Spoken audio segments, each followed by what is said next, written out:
Hi, this is Mike Young with Noble Warriors. You're about to hear a message entitled Proven Paths to Authentic Manhood, presented by Tierce Green. Tierce is the small groups pastor at the Woodlands Church in Woodlands, Texas. He's also a co-author and presenter for 33 The Series, from the authors of Men's Fraternity. This workshop was part of the Iron Sharpens Iron Men's Conference hosted by Noble Warriors at Grace Church of Fredericksburg on Saturday, March 10th, 2012. I pray the message will challenge and encourage you as you walk with Christ and lead your family. Put my faith in Christ in Tennessee doing a summer job while I was in college. But I left this part of the country to go west to start traveling and speaking in 1980. Just waited for the phone to ring. And so for 26 years, I did that until I was a guest at the church I'm at now. And they said, why don't you come and join our team? And I said, I really am not interested. I love what I do. And we kept kind of going back and forth. And finally the guy said, have you prayed about this? And I thought, oh, no, I haven't. And I started praying, and I thought, oh, no, God's about to redirect me. So for the past 6 years, I've been one of the pastors at the Woodlands Church, formerly known as Fellowship of the Woodlands, but we got a lot of satellite campuses, so our umbrella name is Woodlands Church. Pastor Kerry Shook, I don't know if any of you have seen him. He shows up on TV. He has no hair. In fact, we've got 4 teaching pastors, and none of us have hair, and so it's kind of a cult when people see us. So if you see a guy without hair, you say, oh, you must be a pastor. But hey, welcome. We're going to get started. There will be CDs and MP3s of this breakout, this seminar, so if you'd like to grab that to take with you or download the MP3 later, don't forget about that. Let's get started by prayer. Let's ask God to bless this time and open our mind to some proven pathways towards authentic manhood. And Father, I just want to admit to you, go ahead and agree with you that we have certainly not figured it all out. God, we know that transformation of a man's heart is not anything that any of us can do. It's only you can change the human heart. But God, you have clearly shown us some things that we can do better to create an environment where men can engage. And so, God, I pray that you'll just kind of help us take what we're going to talk about today and be open to all kinds of possibilities about how it might translate in different venues in this area. God, thank you for the men that are here. Thank you for the opportunity to be a part of this great event. In Jesus' name, amen. All right. Well, the first thing I want you to see is this. It's a kind of a bold statement. It says the journey towards authentic manhood began as a meeting that has grown into a worldwide movement. Well, the meeting that we're referring to is something that started at a church called Fellowship Bible Church in Little Rock, Arkansas. And Robert Lewis at the time was one of the teaching pastors. He was the directional pastor. And about 15 years or so ago, his men came to him and said, we want something for us. We want something that really speaks to us as men. And so he kind of went to the drawing board, and he came out with something. They did it for about a year, and at the end of that year, he said, now, guys, was that it? They had about 50 guys show up. And they said, guys, was that it? And they said, Pastor, no, that wasn't it. And he said, well, what happened? He said, no, we want something for us, kind of like our fraternity when we were in college. And that kind of brought up all kinds of images. And he thought, well, what are you talking about? He said, something that, not a Bible study. We want the Bible to be at the core, but we want something that teaches us how to be men.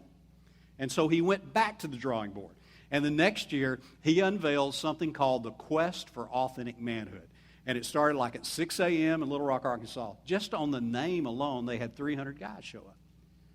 Because it was something where you're going to come and learn what it means to be a man. And then the next year, they doubled in size. Pretty soon, they had over 1,000 men meeting in Little Rock, Arkansas. Now, the reason we, say that this is where the movement began is because Robert Lewis and men like John Eldridge, Wild at Heart, men like Stu Weber, Tender Warrior, all those guys are connected. And so you hear a lot of things that they're all saying because really that's when that meeting in Little Rock, Arkansas played a huge part in a worldwide movement. In fact, as I mentioned earlier, the content of the material has been used in 20,000 locations around the world. Over 1 million men have engaged in this.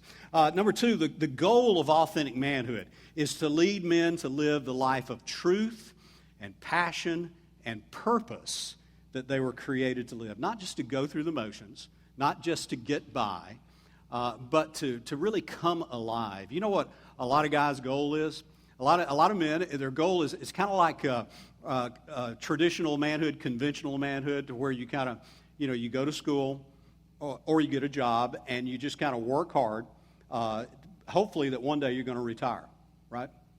And the goal is retirement. Well, I tell you, if your goal is to retire, when you retire, if that's all you do is do nothing, that's when you start dying. And so God never created us just to work hard and then stop working. Right? And so we want to help men to engage in a life of truth and passion and purpose that God created us to live. Number 3, authentic manhood curriculum provides timeless truths and practical insights on how men can live as God intended us to live. And so the truths are practical, but man, they are transformational. And so in the authentic manhood curriculum, there are 2 pathways. The first one was known as men's fraternity, and that was just what they call their weekly gathering. It was a local weekly gathering for men called men's fraternity. And so pathway number 1 would be Men's Fraternity Classic, and that includes 3 series. The first one is the Quest for Authentic Manhood. That has about 24 weeks. In most churches, most groups will do 2 semesters. You do about 13 weeks, then take the holidays off, and then you come back and you wrap it up. But it's 24 weeks. How many of you have done that, by the way? You've done the Quest for Authentic Manhood. The second was Winning at Work and Home. That's a lot shorter. It's about 16 weeks. I think the way it's laid out is to do 10 and 6. It's about how men can win at work and at home. And it makes just a really good observation. It says if you're winning in one and losing in the other, pretty soon you're going to be losing in both, because it doesn't matter how successful you are at work. If you're ignoring your family, pretty soon what's going on in your family negatively is going to negatively impact your work. And the opposite is true. If you're just always focused on your family, but you're showing up late for work, and you're not really performing at work, and you're not doing well, pretty soon it's going to affect both areas. And so we want to teach men how to have a balanced life through winning at work and home. And then the third one was the Great Adventure, and that's about 20 weeks. And that's about finding your unique design, how God has wired all of us differently, and to find your sweet spot. I'm a big proponent of getting people in the right seat on the right bus, because if you're in the wrong seat, it is miserable. And if you're on the wrong bus, it's miserable. So you got to identify, well, how has God uniquely wired me, and where is my sweet spot? And a lot of men, when they reach about 40, about 38, guys who have worked really hard, to be successful, and then they begin to realize, man, there's got to be more than this. And that's why a lot of guys will make a strategic move, and it's a bold move. It's a courageous move to make a switch, especially in this economy, when you're just grateful to have a job, but to make a switch to find something that is really fulfilling and something that's more in line with the way that you are wired. Now, here's our story. 6 years ago, when I came to be one of the pastors at Fellowship of the Woodlands, I knew that one of the big things I wanted to do was to introduce our men to the men's fraternity material. And so we launched it, and we put our own spin on it. We like to use branding and icons and packaging, because we know that that's our culture. We got to get their attention. Now, guys, let me explain, okay?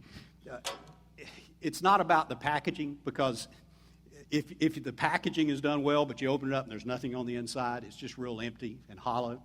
And so I knew the content was good, but I knew I had to package it in a way to grab guys' attention. So if we started promoting it on Father's Day, kind of a sneak peek, to ramp up for the fall. And so on Father's Day, we had Father Palooza on our plaza, and we've got a lot of acres, and so we had like 65 classic cars and muscle cars. We had a Formula One dragster that we fired up in between services. And then you walk into the atrium, and you got all of these bikes that look like that. And it was just man world. And we had the thing, we call our weekly gathering, not men's fraternity, but we call our weekly gathering the Quest. And so guys have come to know that what we do seasonally is called the Quest.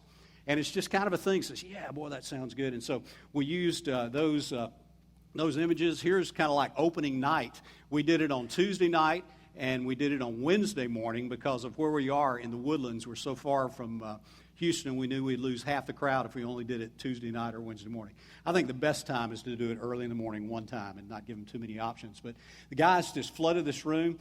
We just kind of paid a little bit of attention to the environment, kind of the look and the feel of that, and I'll comment on it later. But the context, we worked really hard about creating a context that guys would connect with. That was probably about 400 guys on Tuesday night, and we had that many on Wednesday morning as well. And so it was a huge success for us. Year number 2, we did the Quest for Authentic Manhood again, but this was our icon. It was all about the cars. And then by this time, we had stories of men whose lives had been impacted. One of my measurements of success was not how many men would be sitting in the seats, but what I hear from their wives, what I hear from their children. And that's exactly what happened. And so we got some of those stories on video. This first guy is Matt Bullard. He was a Houston Rocket, played in the World Championship NBA team back in '94, I think. Matt and his wife, Paula.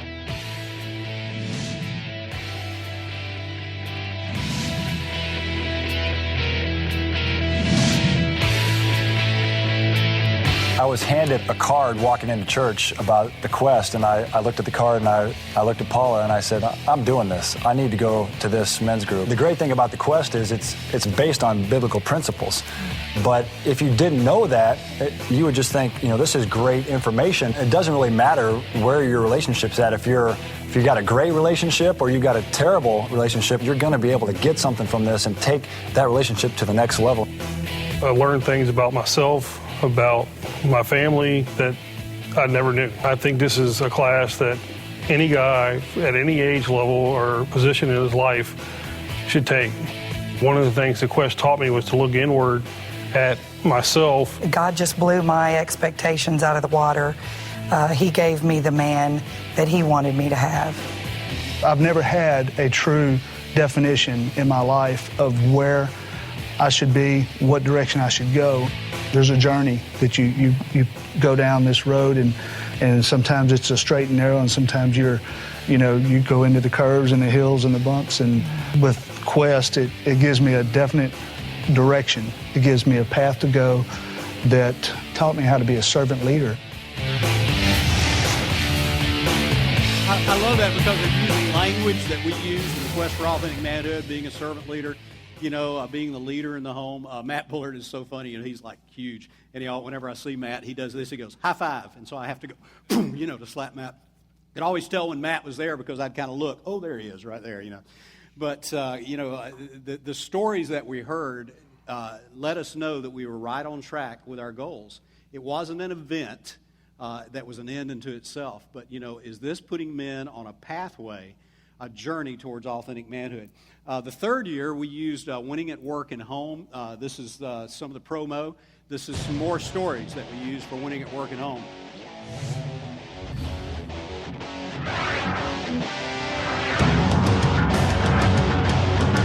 Quest is for every man, every walk of life, every age. It does not matter. There's nothing more attractive than a man who is the spiritual leader of the home.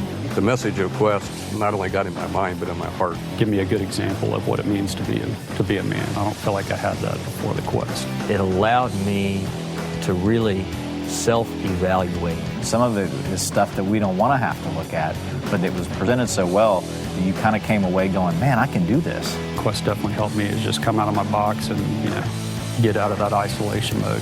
I would say to anybody that has not been through the experience, it's well worth doing. Hey, did y'all notice something with the guys in these videos? We got guys who are in their 20s, guys who are in their 30s, their 40s, their 50s, 60s. We got some 70-year-old dudes, and even a guy in his 80s who comes to this. And the environment is where everybody's learning from each other. The guys who are in their 50s and 60s, man, they're being energized by the questions and, the passion of these guys in their 20s. The guys in their 20s are able to learn from guys in their 50s and their 40s. Now, I really believe that that's how God intended it, okay? This kind of whole mentoring thing where you kind of look and you got somebody, kind of following you and you're following somebody else and you got some side-by-side mentors. And that's one of our goals, is to create something that appeals to all men. And also, are you kind of getting the feeling that our goal is not to appeal to the church men, but just to men? Okay, that is our goal. It seems that we spend a lot of time in the church catering to the church crowd. We just kind of want to make them happy, keep them comfortable, don't upset them. But didn't Jesus tell us we are to be a light in the world? Well, you don't get all the lights and assimilate them in a light warehouse hoping people in darkness will come visit us. Okay, you put a lamp where it's dark.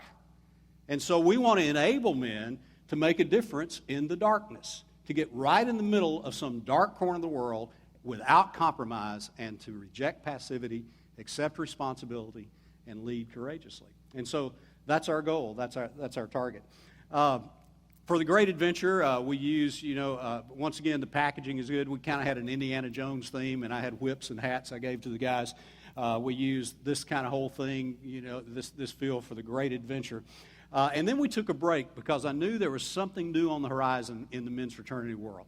And we were already kind of talking about that. And so I started with a blank page and just created something called Fight Club. Some things are worth fighting for. And we did 12 rounds, 12 sessions. We did 6 in the fall and 6 in the spring. Now, one of the things that we were doing with that format was very intentional, because I was hearing from a lot of our guys, especially the high-powered businessmen, and we would unroll a session of men's fraternity to where we had, hey, 24 weeks, give us 24 weeks. And a lot of guys did, and a lot of guys said, man, there's no way. I just travel too much. I can't do that. And we didn't make them feel guilty. We just said, well, hey, try if you can, and do the makeups online if you can. And we tried to do it. But we realized, like it or not, in our culture, guys are moving pretty fast. And so we've got to be able to compress things. Don't compromise, okay? Don't water it down. But how are we going to compress it down? And so we started training our guys to get used to 6-week sets. We just call them six-packs. Every man needs a six-pack, okay? And you need this kind of six-pack. And so give us 6 in the fall and 6 in the spring. Once again, we try to target all men, not just the church men. By the way, the first year we did the Quest for Authentic Manhood, because it didn't feel like a Bible study. Now, there's plenty of Bible in there. It's saturated with the Word of God. The core is the Word of God. But because it didn't feel like a Bible study, you know who we had the most problems from? The church guys. They want us to come in, sing a hymn, pray before we start, pray when we end, and if you didn't do that, man, God's not in this. And I thought, guys, you're kidding me, man. We're praying about this thing all week. We're praying that God's going to bring men into this room who would never come to one of our church services. We want to go where they are, and we want to do it without compromise. And so we did Fight Club, and we used one of the guys who was a part of our church is Chad Robichaux. He was an MMA champion. Chad has really an awesome story. He was Special Forces in Afghanistan, came back with major post-traumatic stress disorder, navigating through that, actually uses his Gracie Baja Jiu-Jitsu studio to try to help young men who come back from the battlefield to re-engage. And so we kind of use that as our background. He let me use his studio to film all the videos. And so in Fight Club, we just said things worth fighting for, things like character, things like margin. You got to fight for margin, man, or it's going to, your schedule's going to eat up your family. You got to fight for purity. You got to fight for things like brotherhood. Fight for the good fight of faith. We do spiritual warfare, And so here's a promo for... No, let's see. I don't know if I gave you a promo or not. No, that was just the kind of the whole look and feel of Fight Club. Now, that leads us to what we're getting ready to launch this fall, and it's called 33, the series. Jesus lived 33 years. He is our model for authentic manhood. It's already out there. A lot of groups are already doing it. In fact, how many of you are doing it in some version, in a small group? It was released maybe a month ago. This was the result of a lot of men from around the country, about a year and a half. I was just part of a think tank, and guys who had experienced the men's fraternity curriculum and saw how good it was. The content was great, but everybody said, man, we need to update this. I mean, Robert's an awesome teacher, but when he created it for his guys in Little Rock, Arkansas 15 years ago. And so, if you come in and you sit down and you're doing the video, you see him standing behind a lectern, wearing a tie and teaching. Now, I loved it because it was great content. But a lot of guys wouldn't dial into that. So we thought, we need to update it. We need to package it in a way that more men will connect. And we also said, we need more than one teacher because this thing is global. And so we want to have a diverse group, generationally diverse, racially diverse. And so we began to sketch some things out. And the cool thing about 33 is it's a multi-generational teaching team. We've got Brian Carter there on the left. He is pastor of a church in Dallas. He is in his 30s. We've got John Bryson there in the middle. He's in his 40s. He's pastor of a church plant, an urban church in Memphis. So he brings a lot to the table, a lot of his experience. Then they were looking for kind of a seasoned white guy from the suburbs, and I'm that guy. And so I'm on the right. And so that's our team. There are multiple volumes. Volume 1 is A Man and His Design. It's already out. They're all topically organized, 6 sessions each. There's our 6-pack. Give me 6. It starts with roundtable discussions. There are all kinds of interviews. Again, very intentional. We don't want to just hear from the 3 of us. We want to pull in some other people, some more perspectives, because we want to use all the tools we have to connect with as many men as we can. I think you've already seen the trailer for that, but let me go ahead and play the short version for it again. Imagine with me for a moment what could be. Imagine a world where men lead in their marriages, where men lead in raising their children, where men lead in protecting those who are weak and oppressed. It is the most important journey you could possibly be on.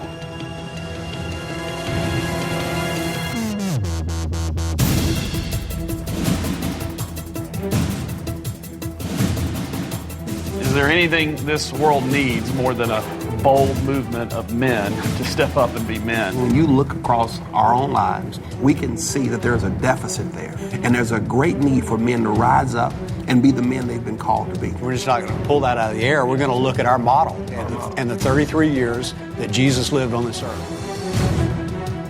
Men who don't transition well into middle adulthood, they usually fall to the major danger. You find yourself in between a rock and a hard place. If you let this happen, you'll find yourself in manhood hell. There's a lot that you can give a son, but the greatest gift you can give him is the example of integrity and a great name. That's a legacy.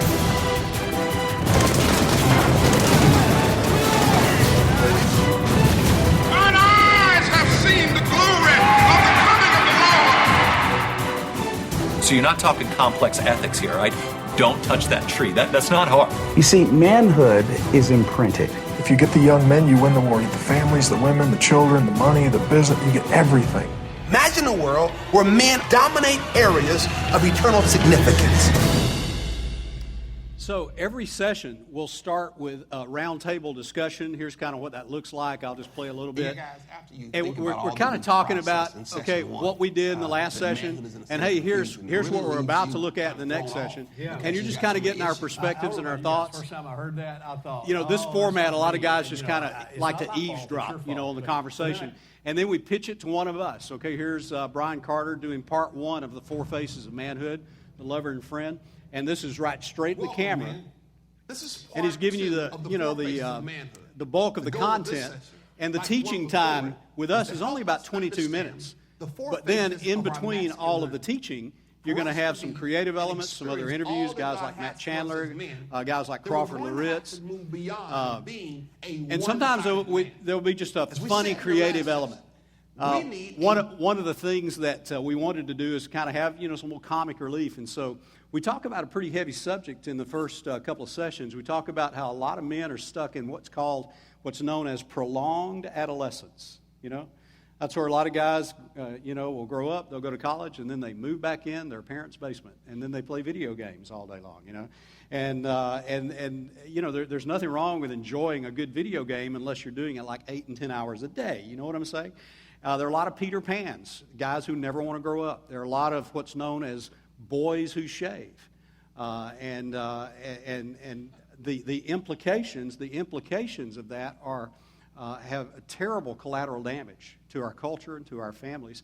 And so we put together just a kind of a funny creative element called Childish Consumer. What is the childish consumer?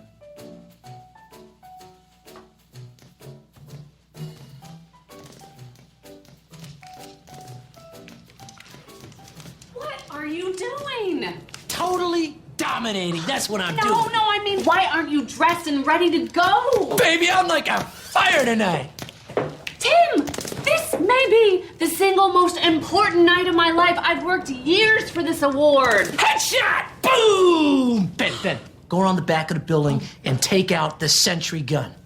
Honey, we have never made it to this level before. This is a stupid game. Oh, that just screams that you don't understand me.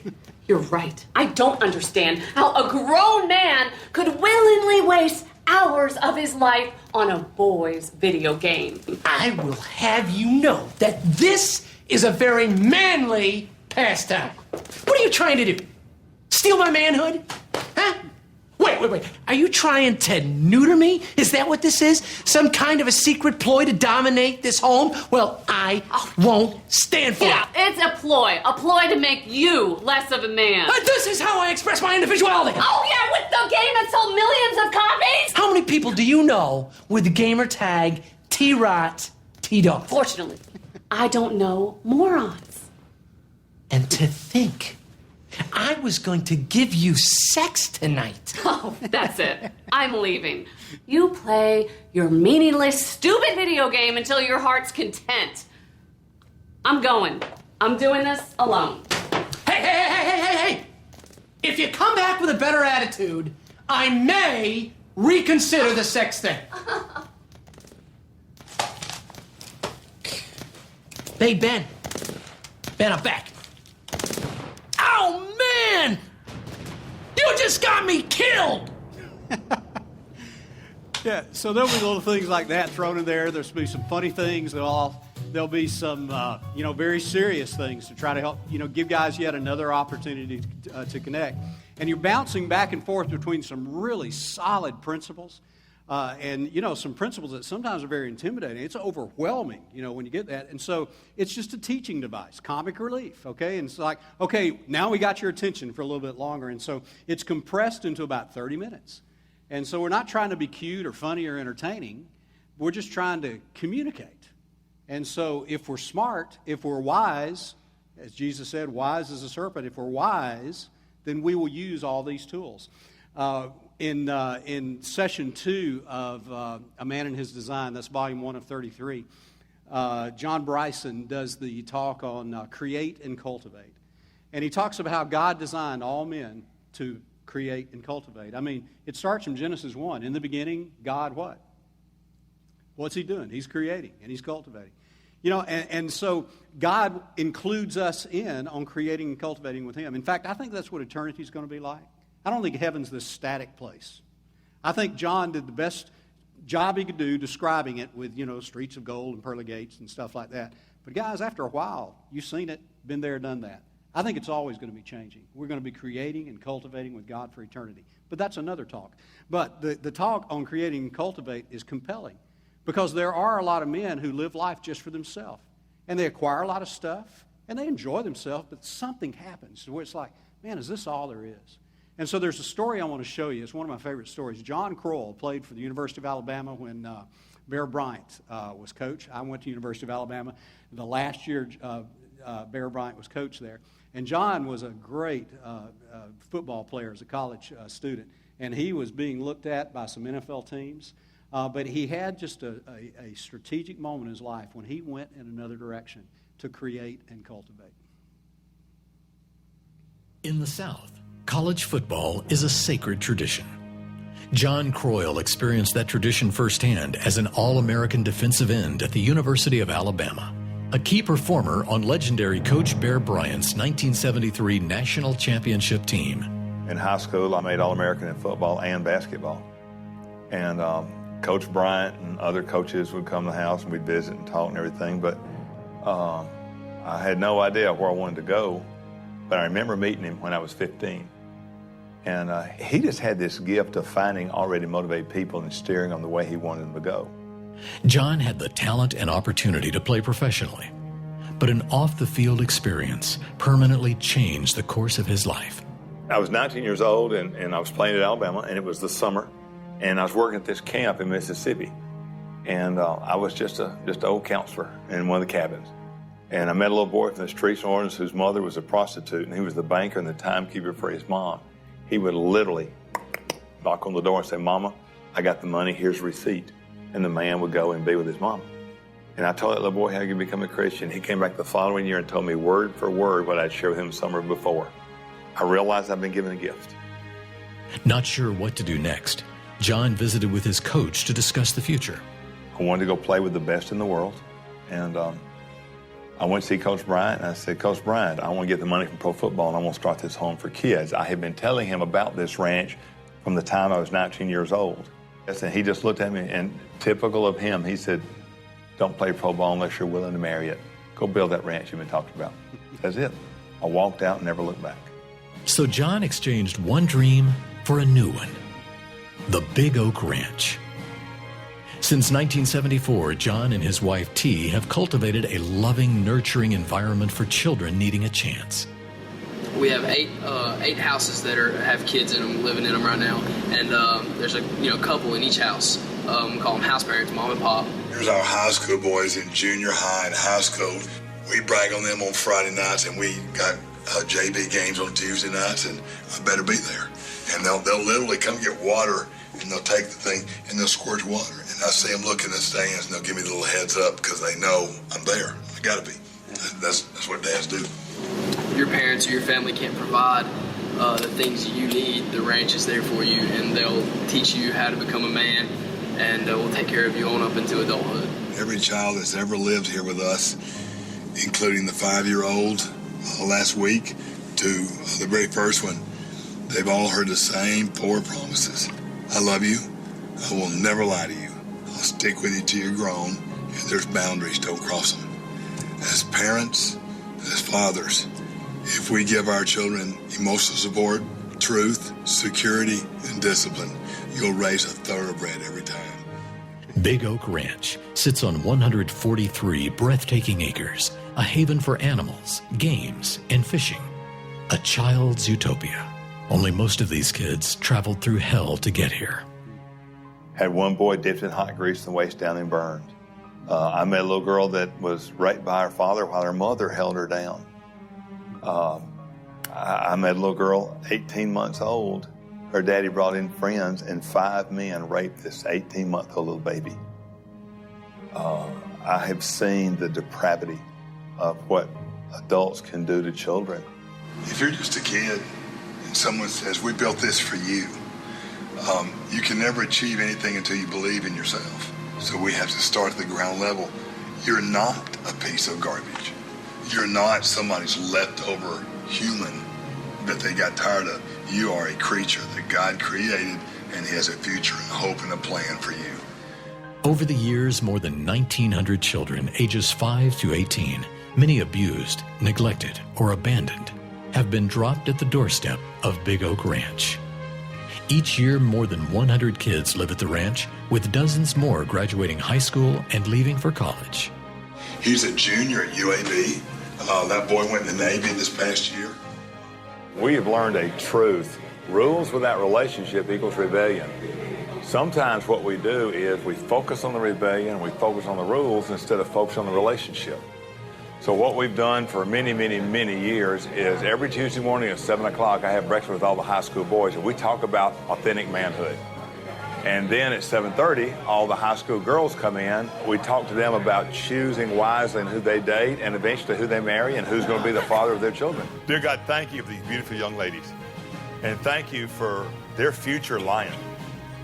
The man that's going to be their husband and the father of their children. Protect him, keep him safe.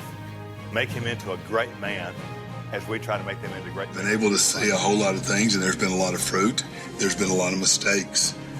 I've made about every mistake you can make as a man, husband, and father, but there's got to be that time. There's got to be that time where you draw a line in the sand of your life, and you say, that's it. I've got to grow up. I've got to lay aside childish things and move on and become the man I'm supposed to be. Yeah, is that pretty compelling?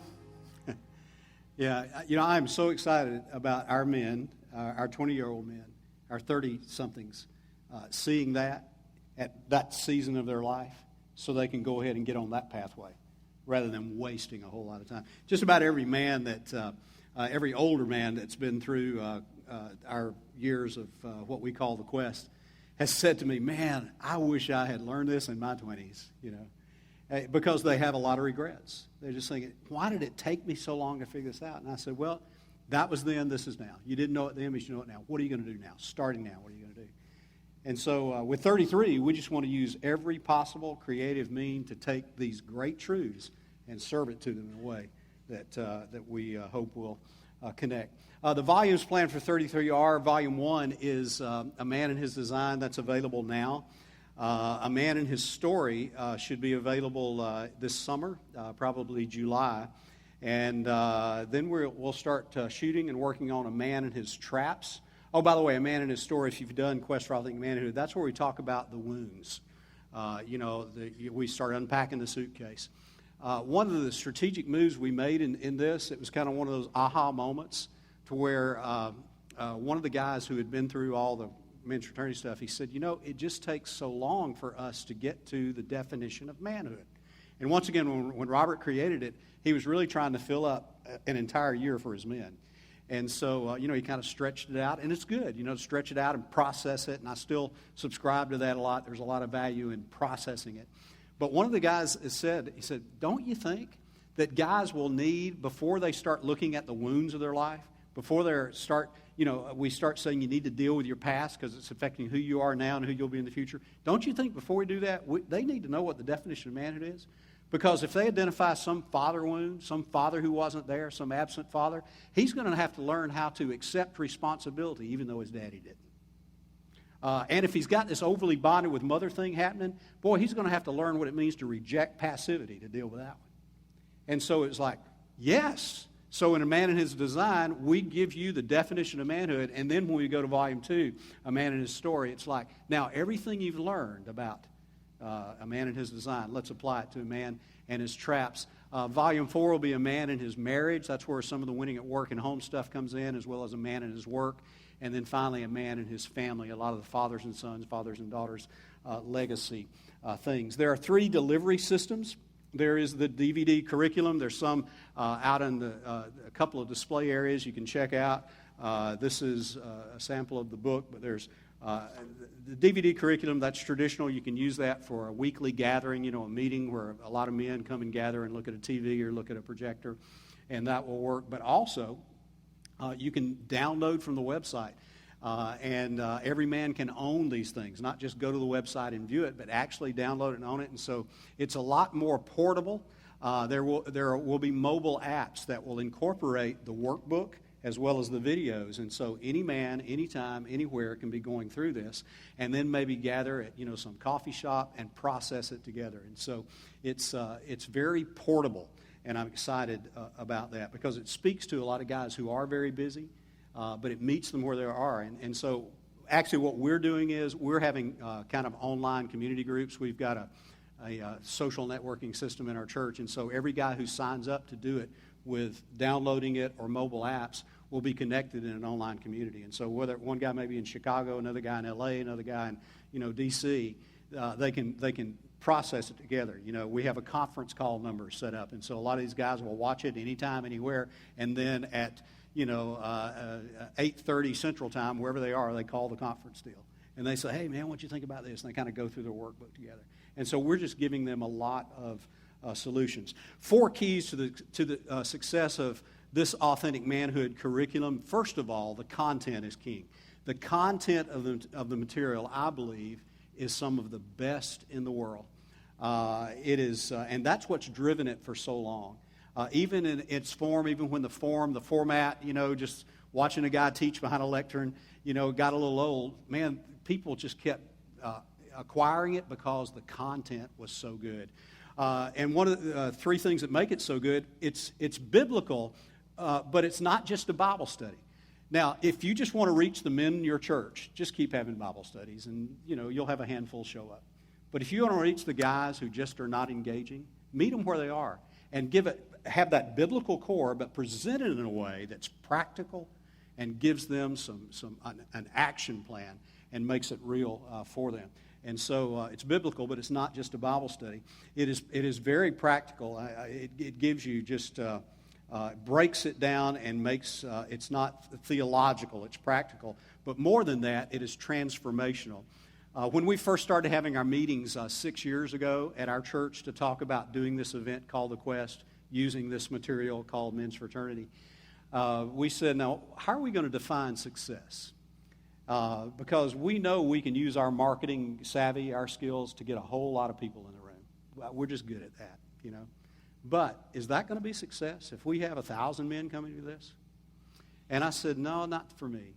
For me, after we've done this, if I have wives stop me and tell me what they're seeing in their husbands, if I have sons and daughters come up to me and tell me what they're seeing, to me that would be success. And gentlemen, a weekend does not go by when I'm at my church. I cannot cross our atrium without running into somebody somewhere to come up and say, hey, I just want to tell you thank you for the difference this thing has made in the life of my man, my husband, or my daddy. It is truly transformational. I have stood in line. We do these big super summer baptisms. We've got kind of a fountain out front, and we really try to gear people to get off the dime. And if you put your faith in Christ, go ahead and follow him now and obey him in baptism. So we have a lot of people. There'll be a long lines. And I've stood in line, and there'll be men there who have gone through the quest and done this material. And they're so proud because they'll be there with their son. And one guy I was talking to, he was there with his son and his son's children. And he said, this was on my plan, my manhood plan in the quest. I wanted them to see a difference in me, and I wanted my son to come to know Christ, and I wanted his children. And he's standing in line, and all of these people, his family, his whole family is getting baptized. Now that's transformational, is it not? That's transformational. We have had ministries started from men who've been through what we call the quest, using this content, this material. We have one ministry called Helping Hands, another one called our Military Care Ministry. We have a thing called Fostering Hope to help people. There are a lot of great laws in Texas to help foster families and help you adopt. I mean, a lot of initiatives that our people don't know about. And so one man, that was he wanted to make a difference. And so he kind of came out of that and going through the great adventure, man, he just said, this is my passion. I want to do this. And, and he's retired, but he's not. And so all of these ministries are starting from men whose lives have been impacted. I talked to our children's ministry director, and she has told me, she said, we've had a measurable increase in the number of men who are volunteering in our children's ministry.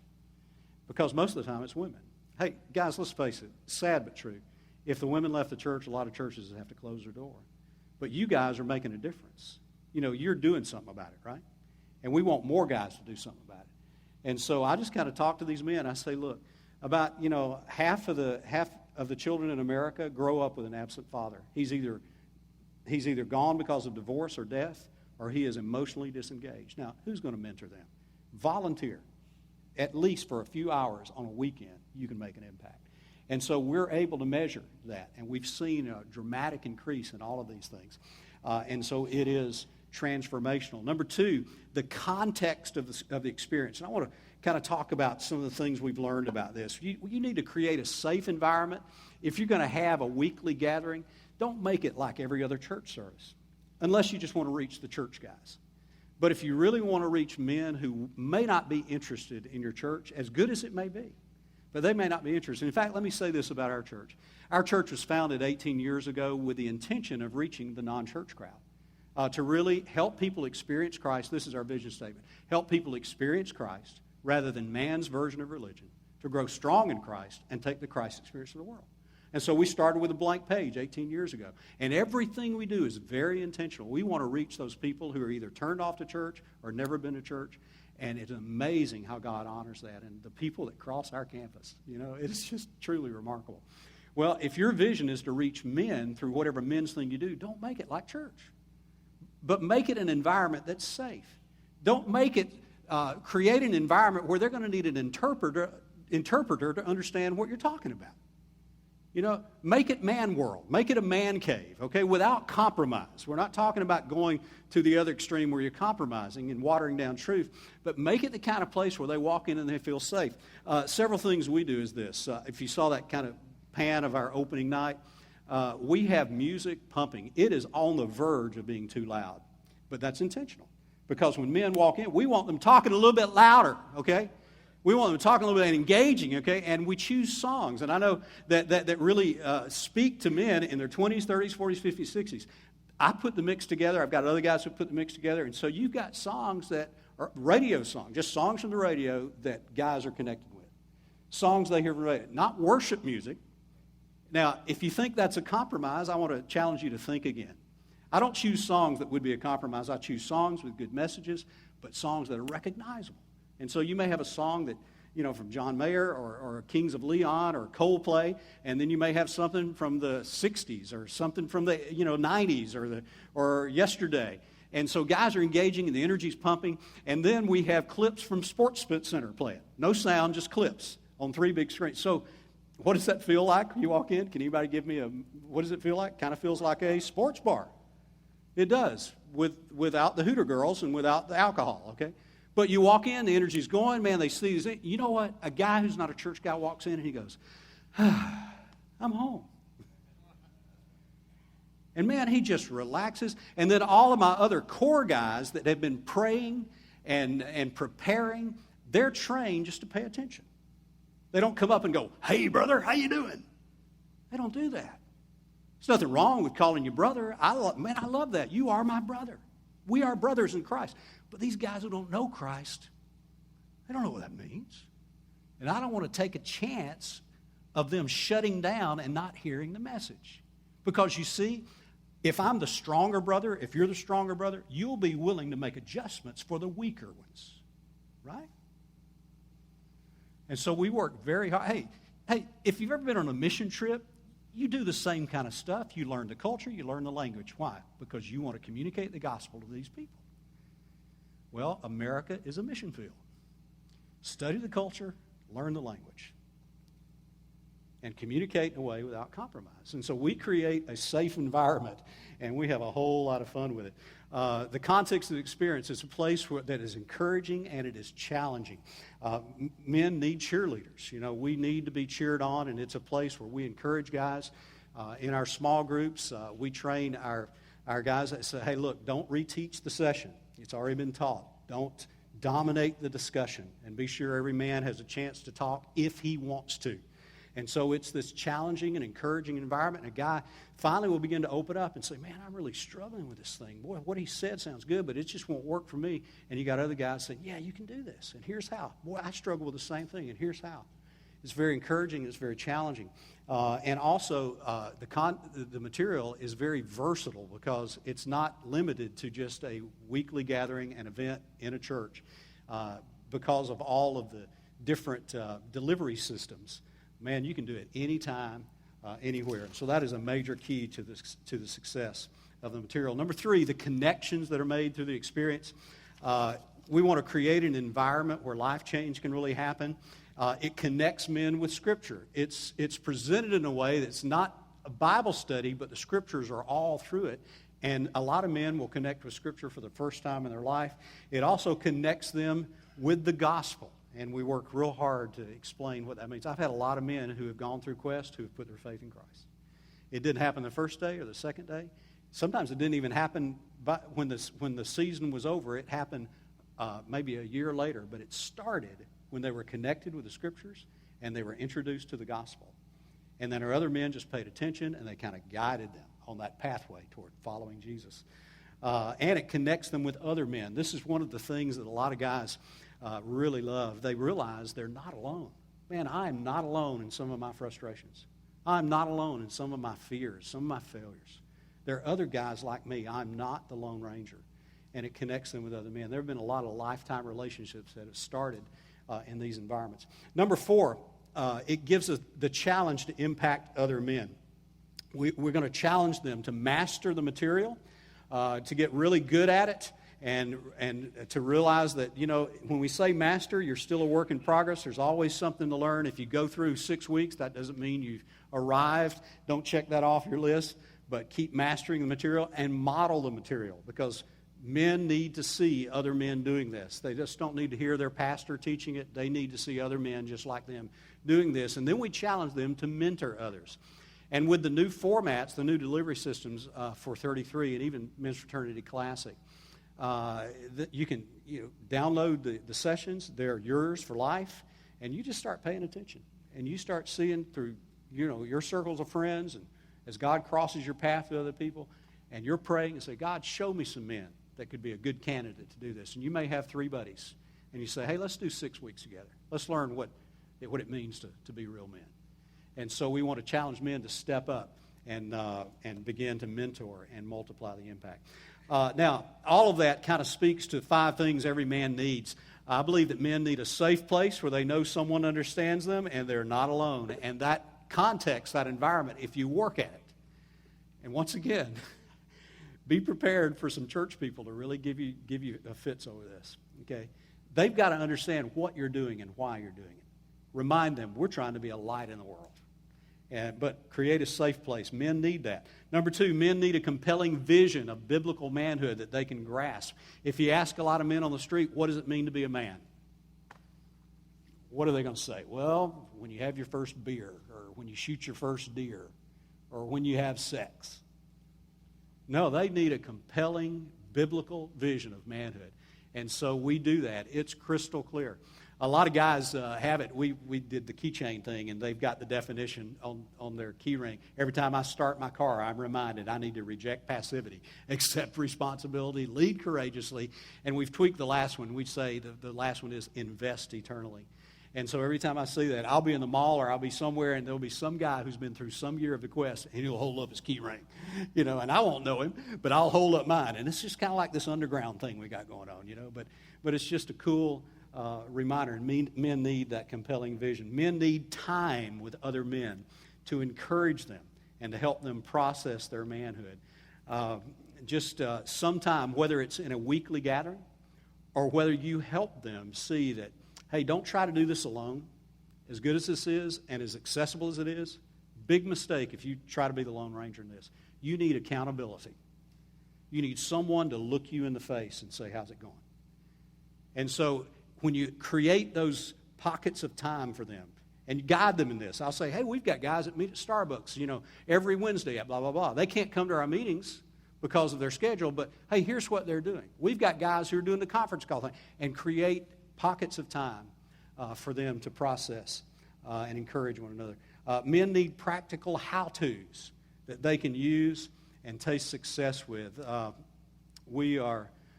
the way we're wired. We just want to know how to get it done, and it needs to be practical. It doesn't need to be theological. And number 5, men need a plan of action that they can put on paper and in the hands of other men. Robert Lewis used this part, addressed this need with a thing in Quest for Authentic Manhood called a manhood plan. Some of you guys have gone through this. You remember this. But the whole goal was, hey, as we go through this, start addressing things in your past, things you need to do now, and what you want to look like in the future. And we're going to write a manhood plan. Now, it may be like a one-page deal. Some of you guys may write several pages, a portfolio kind of thing. Some of you guys, it's just going to be a list of things.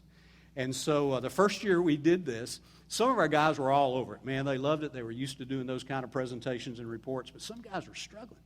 And so one night I got up and just off the cuff, I said, hey, man, don't get bent out of shape on this presentation thing, okay? This is your plan. So what's going to speak to you? What's going to hold you accountable? What can you put down on paper to help you to deal with the stuff in your life? And I said, hey, some of you it's going to look like an essay. Some of you it's going to look like a shopping list of Home Depot. I said, write it on a napkin. I don't care. And suddenly they just relaxed. And they realized, okay, there are no rules here. It's just the goal is I need a plan. What does my plan look like? I had an executive who was with Starbucks at the time who went through Quest. And you know what his manhood plan was? His plan was on a Starbucks napkin. And he had about 5 things listed. But man, those things were short. They were to the point. They were a plan of action. They were doable. So we've carried that through. We do. Robert did that in Winning at Work and Home. We had your 10 key moves. In 33, at the end of every session is a section that has, there it is, there's one of them, your strategic move. And so we say around the round table, we say, now guys, what did you hear today? What strategic move or moves do you need to make? Write it down. And we're working towards the end of session 6 taking your strategic moves, all 6 of them, and here is your action plan. Now, you take it and you condense it down. Okay, you synthesize it, but make it something that's doable. Okay, challenge yourself, but make it something that's real. You're not blowing smoke here. You're not trying to impress anybody. But what is your action plan going to be? And share it with another man. Guys need that. They need that kind of plan of action that they can put on paper and put in the hands of other men. All right, guys. Hey, let me just open it up to some questions. Any thoughts that you have either about the content, the context, the material, or just in general, just, what we can do to reach men. Any thoughts? Any comments? Yes, sir.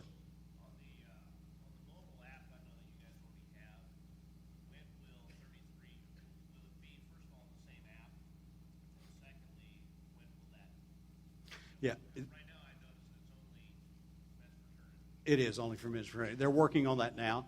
And if you've ever designed an app, I don't know if any of you IT guys here, it's a tedious process to be approved for, iTunes. Apple's got some, very rigid things. But the app for 33, it will take a while to do. Probably by summer, we will have that. Yes, sir. No, it's okay. Yeah, that's okay. But the way that app's going to look like, it will have the video in there, but it'll have not only the outline, and I'm not sure if the men's fraternity app does this or not. You can either, you'll be able to select auto-populate so you're not preoccupied with filling in the blanks, and then there'll be a place to journal and even share that with a friend, to email it to some friends. So it's going to be, pretty sweet. But hopefully by this summer we'll have that. What else? Yes, sir. In the back.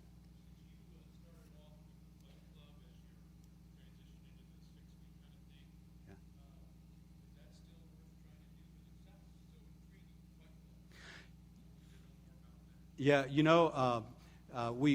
we chose to do Fight Club as a transition because I knew that something new was coming. But man, 33 is just so good. I would just go straight to that. I mean, I'd love for you guys to pick up some sets of Fight Club. It worked for us, and it may be a good change-up because it's a shorter season.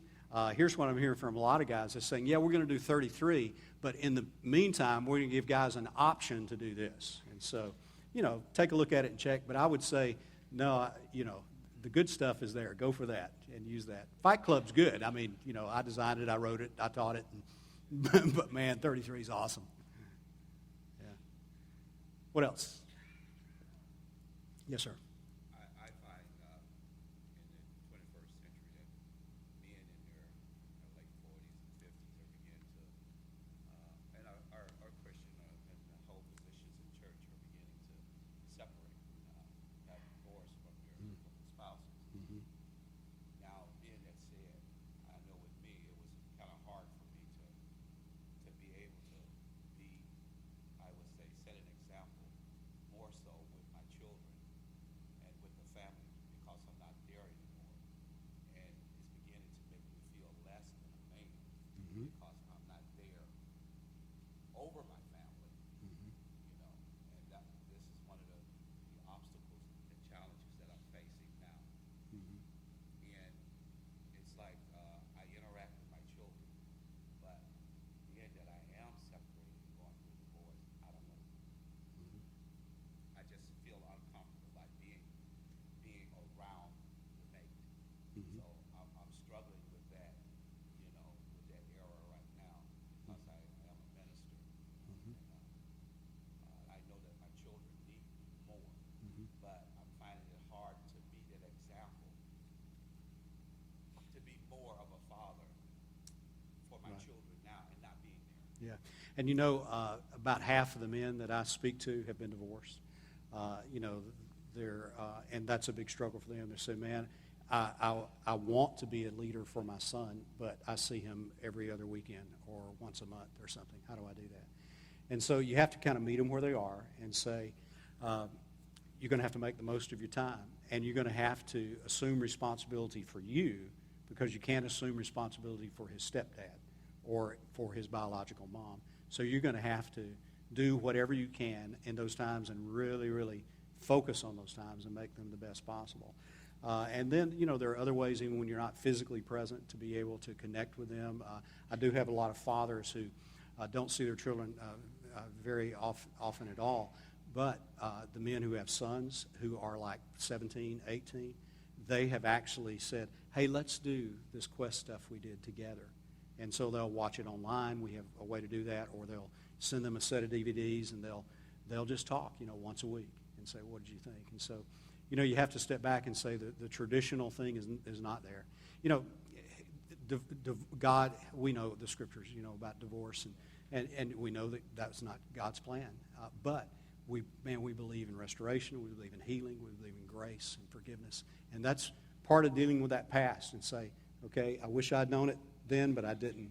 I wish that this had not happened, but it did.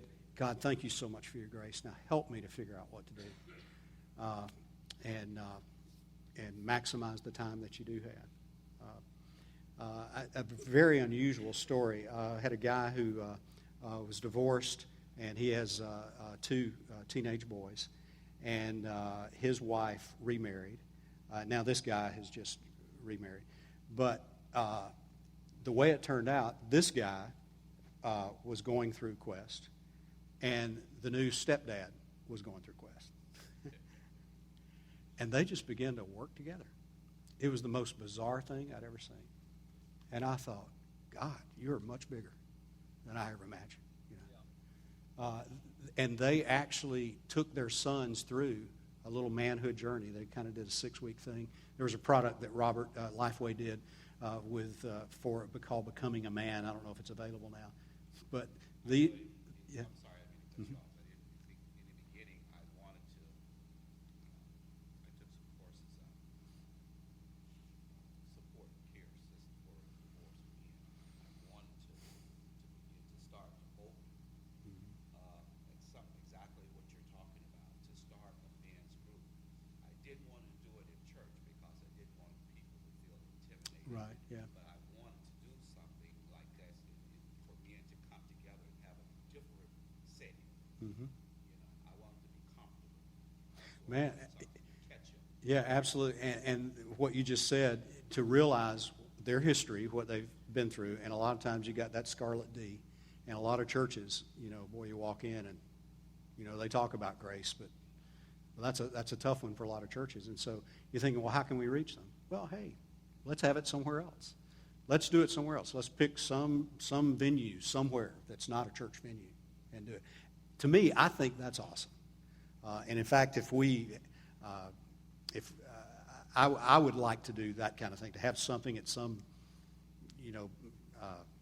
YMCA or gym or something. But this concept that you just presented, I'm going to use this. That's going to be my plan. Yeah, awesome. Reach all that are going. I know a lot of us at this age are going having a hard time. God, how come we going through divorce and this and that? And, we're living for you. And going through this, how can we come together and get questions and begin to live like as Yeah. Yeah. So with this here, I'm definitely going to use that and try to get men. Yeah. Way to go. Way to go, man. Yeah. Yes, sir. Will, each of the 6 weeks in the series that you guys are putting together, A Man and His Story, will they each be in the same format where you have this teaching team that's commenting on this, or how is that? Are the 6 weeks going to be presented in the same way that the first set is? Yeah, same creative elements, same use of outside interviews. Right now, unless something happens to one of us, the three, we'll be the teaching team. But, we're just taking a step at a time. The Bible says that plans fail for lack of counsel, but with many advisors they succeed. We've had a whole lot of advisors. And we just want to listen to, people's perspective. Hey, is this working? And if not, hey, we'll change it. There's no... I love what Pastor Simmons said about the ego, edging God out. Man, we want something that works. And so, but right now the plan is to use a similar format and just kind of keep tweaking it. One of the cool things about the training guide, this is not a typical workbook where you have blanks to fill in. This has got collateral pieces that support the sessions, and so it's more like a magazine. Because one of the things we realized is that the content that Robert Lewis created was so good, but there were other ways to communicate it. You didn't have to do it all in the formal teaching time. You didn't have to do it all, behind a little deal reading. You could do it through a creative piece. You could do it through a magazine. You could do it through for more information, click here online, And so we want to utilize all of those things. What else, guys? We have about 8 minutes. Okay. Well, yes, sir. What struggles we have kind of this Northern Virginia area or Central Virginia? A lot of our guys work up in the Northern D.C. area, 95, something like that. Man, I know. I experienced that yesterday getting down here. I bonded with Dave and Sebastian area. Yeah. Reservist airline guy, work up in D.C. a fair amount, so literally up and out of the house at 4:15 in the morning, fluctuating home at 6:30. Yep. So when I come home, I don't have the time to go to one of these studies because I need time with the wife and kids. And we don't want to pull our men away from our wife and kids because they got it. Absolutely. We got too many guys who are today. We get that. What is the best way to reach our guys in the church? I mean, at our church, we're trying to figure out when the best time is. Not much of an early Saturday morning. In your experience, what have you seen the greatest impact? Yeah, every area is different, okay? Because of where we are, we're kind of like a little bedroom community about 40 minutes from Houston. And so we realized if we just had an early morning time, we weren't, it didn't matter. I mean, we'd have to start it at 4 a.m., to give guys enough drive time. That wasn't going to work. And so we realized if we only did a morning time, we'd lose half the guys. If we only did an evening time, we'd lose half the guys. So for us, we do two. I even do a Saturday venue. We call it the Road Warriors for guys who travel a lot, and it's a video venue. That's what we do. And as far as for you, if you got a whole lot of guys who are just, spend a whole lot of time on the road, you're right. We don't want to have one more thing where we say, hey, your manhood is defined by how many times you come to the church house. One of the things we did for a lot of our guys who couldn't make any of our meetings, we said, why don't you start a group in your corporate environment? If they're cool with that, if there's some break room somewhere, maybe you could go ahead and get on site and then kind of have a time before work there. And so we had groups meeting at ExxonMobil. We had a group meeting at NASA. And we just kind of planted the thought. It said, hey, we'd love for you to be in the room with all the other guys. But if you can't do it, it's not the end of the story. All right? And so maybe there could be some environments in D.C. Or do this. It's so versatile. Why don't you say, guys, let's all download the sessions. Let's watch them or listen to them as we can. And then let's just get together for coffee and let's discuss it. So you're not having to carve out, a lot of time to watch something and discuss it. In fact, I have a Monday men's group, just my own personal group, that we do something different. Whatever we're doing, whether it's a video curriculum or reading a book, we watch it or read it before the meeting. When we show up on Monday night, it's all about, now let's break this thing down. Let's discuss this thing. But, I work for a pretty large national company in the Richmond area, and last year we kicked off our first men's fraternity meeting there, and this year we have two. We have one session is the first quest for authentic manhood, and then the second, I forget what's the second one. winning at work and home. Winning at work and home, and that's going really well. One is in the morning, one is at lunchtime. There's another guy that has a video series. We're finding out there's tons of Christians in the workplace. It doesn't solve your whole issue with your traveling time, but it helps somewhat for the guys if you have a core group at work. Yeah, let me say this about the time. If you really, if you see the value in getting a lot of men together in a room at the same time, which there's a lot of value in that. There really is. I mean, just the whole, demographics, the 20-somethings, the 30s, the 40s, everybody's there, and you see the big picture. If that's really important, maybe, pick a time like early Saturday morning when the family's still in bed, okay, and just say, guys, let's do this. And the shorter format, the 6-week sessions, is more doable than, hey, for the next 24 weeks, it's like, no thanks, see ya, But, hey, let's do 6 together. And and even if you're thinking, well, boy, Saturday morning, I don't want to, that's my Saturday, I don't want to give it up. But if they see the importance, if they value it, if you value something, whether it's a concert or some event, man, you're going to be there. And figure out a way to get it done. If it's watching or listening to the sessions beforehand, and then you come for an early Saturday experience before the wife and kids get up, that's the solution. A lot of our guys like the Saturday morning Road Warrior thing for that reason. They were willing to give up their early Saturday mornings because they said, hey, my family's not up. So I get it done, I go home, and they're just getting out of bed. Yeah. But whatever works for you, and let a lot of other guys speak into it and say, guys, if we did this, how would that impact you? And listen to you guys. All right. Okay, guys. Well, hey, if you want to pick up some stuff, there's a display table in the back, and I brought a few of the Fight Club sets and then also some other things. See me at the table. But I'd love to just talk with you and answer any more questions. Thanks for coming. I trust this message has provided practical encouragement to you in your journey with Christ. Please visit noblewarriors.org to learn more about how Noble Warriors works to help churches reach and build men. God bless you, friend.